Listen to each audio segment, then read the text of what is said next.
Alors Albert Dupontel, bonjour, vous venez nous présenter votre nouveau film, 9 mois ferme. Alors on sait que vous avez eu l'idée de ce film après avoir vu le documentaire De Raymond Depardon, voilà. Le Champ instant d'audience. Exactement, qui date de 2003. Pourquoi tant de temps entre les deux? Parce que vous l'avez vu plus récemment? Parce que je l'ai vu très tardivement, oui, voilà, je l'ai raté à la sortie et j'ai découvert ce documentaire en fait en 2009 ou 2010, il a dû passer à la télévision ou je l'ai vu en DVD, je ne sais pas. Toujours est-il que quand j'ai vu ce documentaire, j'étais très, très ému, très impressionné, très même choqué par ce portrait de la justice au quotidien. Voilà. Alors ça peut paraître bizarre de partir de Depardon pour arriver à ce grand guignol. Toujours est-il que c'était une source d'inspiration. Il ne s'agit pas de dire c'est une influence, pas du tout, mais c'est une source d'inspiration. C'est des grands cinéastes qui tapent juste, un peu comme Ken Loach, et ils montrent des tas de personnages, des tas de portraits de gens très très vrais, très crus. Et moi j'aime bien ces gens-là. Ils me touchent, ils me font peur, ils me fascinent, ils m'amusent. Bref, donc c'était l'occasion de partir de là pour inventer une histoire improbable d'amour entre une juge et un jugé. Voilà, tout simplement. D'accord, à propos de juge, donc c'est le rôle interprété par Sandrine Kiberlin, Ariane. Ouais. On sait qu'au départ, vous n'avez pas du tout pensé à elle. Non, Vous étiez plutôt sur une actrice, je vous cite, brune et agressive. Une petite brune agressive, Voilà. je ne pensais pas qu'une grande blonde tendre. Non, je cherchais surtout des bonnes, voire des grandes actrices. Et donc, mais c'est vrai que l'orientation de départ n'était pas du tout vers Sandrine. Voilà. Et puis, comme je l'ai expliqué, elle a lu le scénario, elle a deviné qu'elle était. Elle a eu l'intuition avant moi de sa nécessité dans le rôle. Voilà. Donc elle me l'a fait savoir, on s'est vu, on s'est parlé, je vais faire des essais à Sandrine. Et de ces essais est ressorti que c'était parfait, voilà, que cette grande fille blonde tendre était parfaite pour le rôle. Voilà. Et aujourd'hui, j'arrive pas à imaginer quelqu'un d'autre, ce qui prouve que quelque part ce rôle l'attendait. Voilà. D'accord. J'ai pu voir que vous pensiez tourner le film en anglais, à la base, avec Emma Thompson comme actrice. Pourquoi ça n'a pas fonctionné? La production, les sous étaient compliqués à avoir autant d'argent, beaucoup moins d'argent, parce que les sources d'investisseurs en France, si vous faites, ils vous donnent des sous, mais si vous le faites en anglais, vous en avez moitié moins. Donc déjà, j'ai pas beaucoup de sous, donc il m'en restait plus du tout. Et puis ensuite, j'étais pas certain de pouvoir garder les prérogatives qui sont les miennes, auxquelles je m'accroche désespérément, à savoir un montage libre, non-stop, et en gros je fais ce que je veux, quoi.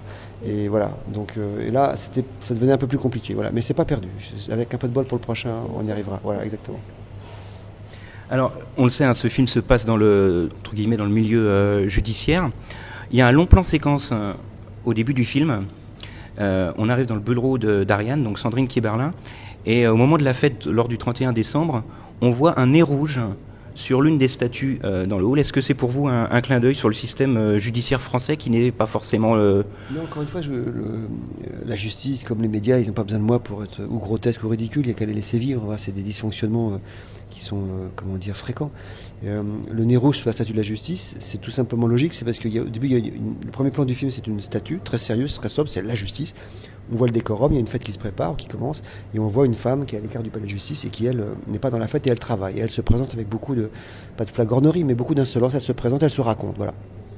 Et puis peu de temps après, le temps passe, on revient dans ce hall et on voit que la fête a été générée et cette pauvre statue de la justice est couverte de cotillons, de petits chapeaux, il y avait un nez rouge sur le pif. Et comme c'est des avocats, des magistrats qui s'amusent, c'est-à-dire que même eux, un petit peu, quand ils se laissent un petit peu aller, on se rend compte qu'ils ont du distance par rapport à ça. C'est ça que ça raconte, ce plan. D'accord. Vous voyez, et elle arrive d'ailleurs, et on a une scène, elle prend un verre de champagne et désolée, elle salue la statue de la justice parce que son idéal à elle est forcément bafoué par ce que ses collègues font de la statue. Voilà, c'est une femme qui se veut en tout cas droite et intègre. Elle l'est d'ailleurs certainement. On a des scènes très drôles dans le film, comme par exemple le moment où elle visionne la bande de vidéosurveillance. D'où viennent toutes ces idées? C'est assez logique en fait, c'est à partir du moment où on dit voilà, cette femme, je pose le pitch au départ, voilà, cette femme est enceinte, elle se rappelle de rien et elle sait même pas de qui.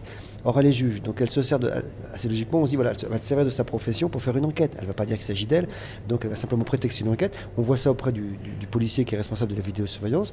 Elle abuse de son autorité. Est-ce que je peux voir ce qui s'est passé ce soir-là? Coup de bol, elle porte une perruque ce soir-là, donc le policier ne la reconnaît pas, mais dès qu'il veut zoomer les images, forcément elle dit non, c'est pas la peine, parce qu'elle veut surtout pas être reconnue. Donc c'est des successions de schémas logiques, et en sachant qu'il y a toujours dans cette succession quelque chose qui peut prêter à rire ou à sourire, quoi. Parce que la scène, on peut la montrer aussi, tout le film, vous pouvez le faire très sérieusement, il y a une vraie cohérence, hein, et puis à un moment donné, on choisit qu'elle a une perruque, qu'elle est un peu ivre, qu'elle vomit, qu'elle fait du foot dans un abribus, puis après qu'elle se jette littéralement sur ce pauvre Bob Nolan. Tout ça, c'est des partis pris. Mais au départ, c'est très coréen. Il y a un petit carton. Quand j'écris, je fais une petite session de structure comme ça, de petits cartons, et je mets, voilà, donc scène de la vidéosurveillance. Je sais que cette femme va se voir cette nuit-là. Ça peut être tout à fait réaliste, comme ça peut être plutôt rigolo. Et moi, de la voir ivre-morte en train de faire du foot avec une canette de bière, je trouve ça plutôt marrant. Et on amène tout doucement, on l'approche dans son délire de l'acte fatal ultra sensuel qu'elle est supposée faire près de Montmartre, d'ailleurs, c'était à Montmartre. Alors, vous venez de donner le nom de votre personnage, Bob Nolan. Justement, j'allais y venir. J'ai fait une petite recherche sur Internet parce que ce nom m'a vraiment intrigué pendant le film. Effectivement, vous disiez que le film, vous auriez peut-être voulu le faire en anglais, donc peut-être aussi ce choix de trucs. Et en faisant une recherche sur Internet, je me suis rendu compte que c'était un chanteur des années 1900 qui chantait de la country et du jazz. Bob Dylan, voilà. Nolan aussi. Donc, est-ce que c'est un rapport ou c'est un choix totalement... C'est totalement arbitraire. Je trouve que Bob, il n'y a pas plus cliché comme prénom. Et puis Nolan, c'est un nom en consonance anglo-saxonne.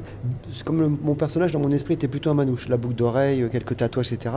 La roulotte, quand on voit son père qui s'en va quand il est petit. Et donc, ils ont souvent des prénoms à consonance américaine. Je ne sais pas pourquoi. D'où le Kevin et le Steve à la fin. Et puis Nolan, ça peut être Nolan, ça peut être Nolani, Nolaniescu, ça peut être plein de prénoms. Et ça tombait bien par rapport à la multi-ethnie des manouches, quoi. Voilà, c'était ça l'idée. Alors, comment on fait pour... parce que c'est pas votre premier film, on le sait. Hein, vous avez d'ailleurs commencé avec un court-métrage, puis ensuite il y a eu Bernie. Vous aimez être devant et derrière la caméra en même temps. Comment on peut arriver à joindre les deux, tout en sachant qu'il faut être objectif quand on regarde effectivement les scènes qui ont été prises? Alors, c'est plus quelque chose que je fais... Il y a plusieurs raisons en fait pourquoi je joue. D'abord, de façon triviale, c'est une vraie plus-value budgétaire, c'est-à-dire que je me parle un petit peu à moi-même, est-ce que tu feras un effort pour le film? Et je réponds très vite oui, donc je fais le film gracieusement, on va dire. Donc ça c'est important parce que le budget du film, comme j'expliquais, reste tout à fait raisonnable et je ne suis pas forcé d'avoir une obligation de résultat. Ça c'est en un. En deux, le fait de jouer avec mes acteurs me rapproche beaucoup de mes acteurs, énormément. Quand je fais Catherine Fro avec Sandrine, je partage devant la caméra avec eux toute la difficulté d'une interprétation. Je me plante, je bafouille, je transpire, j'ai trop de mémoire. Et ça me rapproche d'eux et je suis sûr d'obtenir beaucoup plus de mes actrices parce que je partage le lourd fardeau de jouer avec elles. Et puis pour finir, c'est un personnage que je trouve pas très original parce que je fais un peu toujours la même chose depuis Bernie. Et c'est un cousin germain, donc je le maîtrise plutôt bien, je le connais bien. J'ai pas d'angoisse par rapport à lui. Et c'est une sorte de marionnette qui m'aide beaucoup dans mes démonstrations. Ce personnage naïf, décalé, immature, perdu, mais dans le fond profondément gentil, en dépit de son impulsivité, eh bien, il est très pratique. Il m'aide dans tous mes films à raconter quelque chose sans avoir l'air de le raconter. Voilà. Justement, vous faites preuve dans votre carrière d'un certain éclectisme, et sauf dans vos réalisations. On vous retrouve un peu toujours dans les mêmes univers, avec les mêmes personnages. C'est une façon, excusez-moi, c'est une façon de vous retrouver et de vous ressourcer. Non, on n'est que soi, et en ce qui me concerne, je trouve ça déjà pas mal. Donc, je suis si vous sous-entendez, je ne m'en renouvelle pas, vous avez complètement raison. Non, mais vous avez raison. Je trouve redondant, je me trouve reparlant sans arrêt des mêmes choses, interprétant le même type de personnage, filmant un peu toujours pareil. Je pourrais même vous expliquer, en voyant le film 9 mois, tous les plans qui sont piqués au créateur, qui était mon deuxième film, un travelling circulaire avec des ellipses de temps, il y a ça dans le créateur, un jet de pipi soi-disant monstrueux, il y a ça également dans Enferme dehors quand notre héros est complètement défoncé à la colle, en l'occurrence Nicolas Marié, l'excellent maître Trollos. Qu'est-ce que je peux vous dire d'autre? Voilà, donc je tourne en rond dans une sorte de cage mentale. Des fois elle est un peu plus grande que prévu, c'est pour ça que je continue à faire des films, mais ça n'empêche pas que j'ai bien conscience que c'est toujours la même cage mentale. Voilà. Vous parlez de cage mentale et c'est effectivement une question que j'avais préparée. J'ai l'impression que dans tous vos films, il y a l'enfance, l'abandon et la délinquance. Ouais, peut-être. Est-ce que vous pensez que ces trois sujets sont liés? J'en sais rien. J'ai du mal à me définir ou à m'analyser parce que j'ai peur de découvrir avec horreur la vérité et que la source se tarisse. Je réfléchis pas trop. J'ai parfaitement conscience de refaire un peu toujours les mêmes schémas. Mais pourquoi tout ça, j'en sais rien. Je me dis pas à chaque film, il me faut mon enfant, il me faut mon délinquant. Franchement pas. Le prochain film, c'est une femme à qui on annonce qu'elle va mourir et elle se met en quête. Là, pour le coup, c'est de nouveau redondant, d'un enfant qu'elle a abandonné quand elle avait 15 ans. Donc on retrouve un fil conducteur. Pourquoi l'enfance? J'en sais rien. J'ai le sentiment qu'on vient tous un petit peu de ce moule-là et que tout au long de notre vie, l'enfant qu'on a été perdure sous des apparences d'adultes. Voilà. Mais vraiment, je pense, 15 ans, je pense, c'est l'âge ultime de l'évolution d'un individu. Et donc voilà, c'est des gimmicks sur lesquels je retombe et dans lesquels qui m'inspirent. Mais il n'y a pas vraiment de savant calcul stratégique en disant il faut absolument que je parle de ça. Voilà. Un jour, ça va peut-être s'arrêter, je parlerai d'autre chose. Alors, j'ai vu votre film lundi. C'est vrai que visuellement, il y a beaucoup de choses. lors de la scène où vous essayez de vous défendre, vous expliquez comment effectivement le petit vieux aurait pu effectivement se mutiler lui-même, etc.